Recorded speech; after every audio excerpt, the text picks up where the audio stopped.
এই মুহূর্তে কিন্তু আবার ছাত্রলীগের নেতাকর্মীরা কিন্তু আবার আন্দোলনকারীদের আবার তারা ধাওয়া দিয়ে কিন্তু তাদের সায়েন্স ল্যাবের মোড়ের দিকে নিয়ে গেছেন এবং আমরা যে কিছু জায়গায় দেখতে পাচ্ছি কিন্তু আন্দোলনকারীদের দু একজনকে মারধর করা আছে।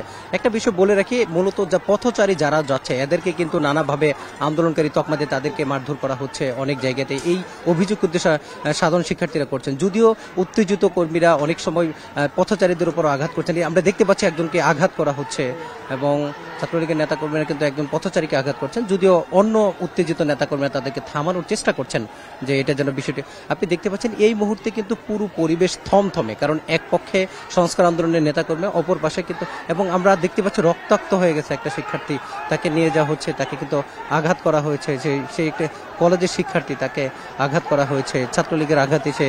এখন আবার কিন্তু বিপরীত, এখন দেখতে পাচ্ছি তাদেরকে আবার ছাত্রলীগকে কিন্তু ধাওয়া দিয়েছে, অর্থাৎ এখন ছাত্রলীগকে বিপরীত ক্রম থেকে বিপরীত পাশ থেকে তারা ধাওয়া দিয়েছে মূলত আন্দোলনকারীরা তাদের, এবং তারা এখন আবার পিছু হচ্ছে, ছাত্রলীগ আবার পিছু হটার চেষ্টা করছে। তারা কিন্তু বিপরীত পাশ থেকে আবার ইট পাটকেল নিক্ষেপ করছে এবং একটা পর্যায়ে কিন্তু একটি রণক্ষেত্রে পরিণত হচ্ছে রাজধানী সায়েন্স ল্যাবের এই মোড়টি। একবার মানে একজন আরেকজনকে ধাওয়া দিয়ে পিছু হটাচ্ছে, আরেকজন আরেকজনকে ধাওয়া দিয়ে পিছু হচ্ছে।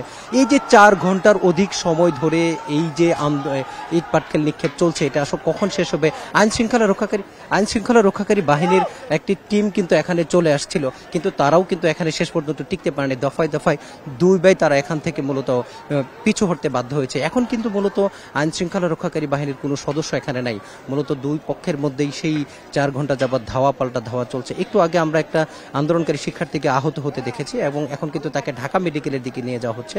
মূলত তিনি আন্দোলনকারীদের এই পাশ থেকে তিনি যখন আসতে চান তখন তাদের উপর মূলত তাকে আঘাত করা হয় এবং ছাত্রলীগের একটি অংশ মূলত তাকে বাঁচানোর চেষ্টা করছিল।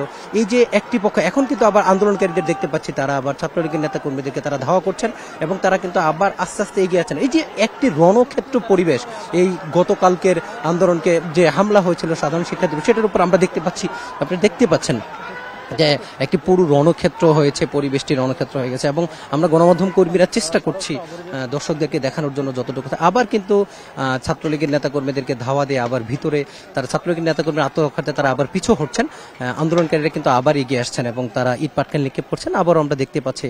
এবং আপনাকে একটা কথা বলে রাখি, এখানে কিন্তু মাঝে মধ্যে ককটেল বিস্ফোরণ হচ্ছে।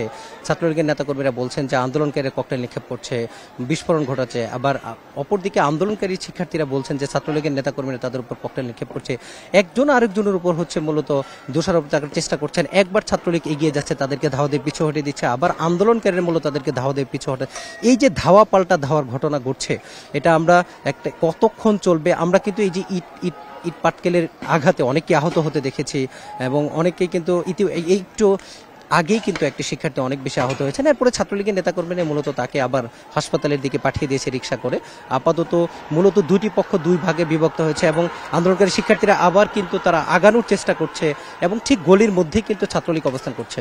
এই যে দুই পক্ষের ধাওয়া পাল্টা ধাওয়া, এটা কিন্তু অনেকক্ষণ ধরেই চলছে এবং আশপাশের যারা মূলত পথচারী তারা কিন্তু রীতিমতো বিপদের মধ্যে পড়েছেন এবং তারা বলছেন যে এই যে আন্দোলনকে কেন্দ্র করে সাধারণ মানুষের ভোগান্তি, সাধারণ মানুষের কষ্ট, সরকারের উচিত একটু দ্রুত সময়ের মধ্যেই বসে এটি একটি সমাধান নিয়ে আসা। কারণ সবার গত কয়েকদিন থেকে আপনি জানেন যে 1 জুলাই থেকে বৈষম্য বিরোধী ছাত্র আন্দোলনের নেতাকর্মীরা তারা মূলত এই ধরনের আন্দোলন করে যাচ্ছেন এবং এই আন্দোলন কিন্তু গত কয়েকদিন আগে একটি বক্তব্যকে কেন্দ্র করে কিন্তু ব্যাপক বিক্ষোভ ছড়ায়, যে বিক্ষোভ সারা রাজধানী ঢাকা সহ ঢাকার বাইরে যতগুলো শিক্ষা প্রতিষ্ঠান আছে সেই প্রতিষ্ঠানগুলো কিন্তু সেই বিক্ষোভ ছড়িয়ে পড়ে এবং এক পর্যায়ে গতকালকে আমরা দেখেছি ধাওয়া পাল্টা ধাওয়া এবং ঢাকা বিশ্ববিদ্যালয় এবং তার আশপাশের এলাকাগুলো কিন্তু রণক্ষেত্র পরিণত হয়েছিল এবং ছাত্রলীগের পক্ষ থেকে বলা হয়েছিল তাদের উপর হামলা করে হয়েছিল, তারা সেটা প্রতিহত করছেন এবং তাদের 500 জন নেতাকর্মী আহত হয়েছেন এবং সংস্কার আন্দোলন কর্মী নেতাকর্মী যারা তারাও কিন্তু বলছেন যে তাদের প্রায় অনেক শিক্ষার্থী আহত হয়েছেন,